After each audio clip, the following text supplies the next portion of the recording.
So let's look at the stop shot again.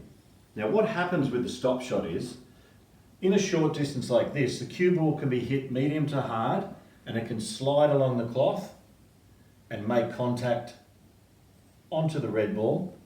And because there's no topspin or backspin on the cue ball and the two balls meet, the cue ball stops.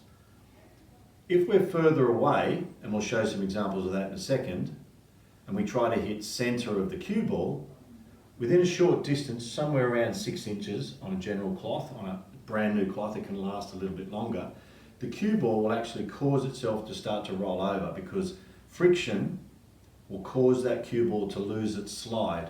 So what we have to do is start with some backspin, and we can see from the video we did before where we start off with some backspin, then it loses the backspin into a slide before it takes topspin and rolls the cue ball over. So it doesn't matter how we start the cue ball, as long as we meet these two balls in a straight line where the cue ball has no backspin or topspin at the moment of impact, the cue ball will stop. So we'll do this one as a medium to hard, centre strike, straight through the middle of the red. And we can see the cue ball actually spun circular but still stopped. And the reason for that is that the cue ball had some side spin. We'll do it again, try to be more accurate through the centre of the cue ball.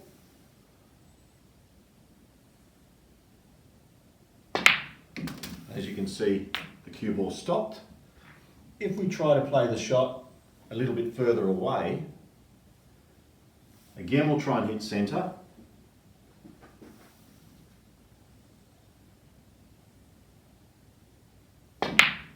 You can see that there's just a slight movement of that cue ball wanting to come forward.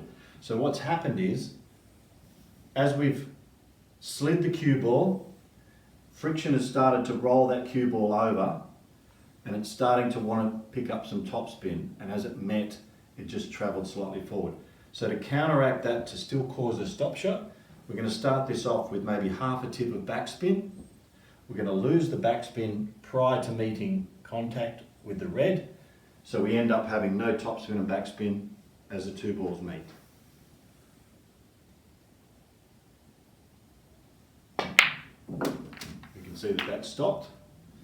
Now as we get further away, what we have to do is start to go down slightly on the cue ball to put in a little bit more backspin, but be able to lose the backspin as we meet the white. Now, what can also happen is we can start a short distance between the two balls, go down the bottom of the white ball, which puts on a lot more backspin, hit it a lot softer, which then loses the backspin to meet the red, sends the red a lot softer and slower into the corner pocket. So nice and low on the white, a lot softer, and we can still play a stop shot. Now, one of the applications and reasons why we would do that is if we had a red on the side of the table going into the corner, and we didn't want to hit it at a medium to hard pace and lose the pot because we hit it too hard into the pocket. So we're going to play this one low, soft, lose the backspin, and play a softer stop shot into the corner.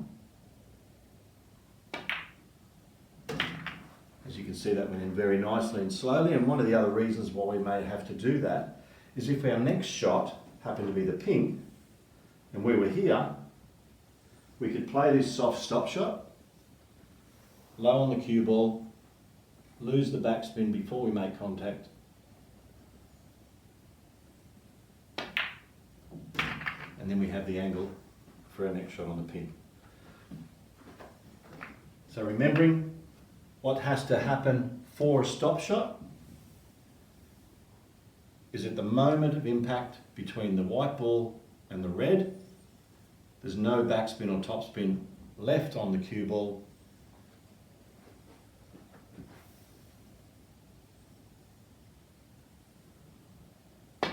And the cue ball stops.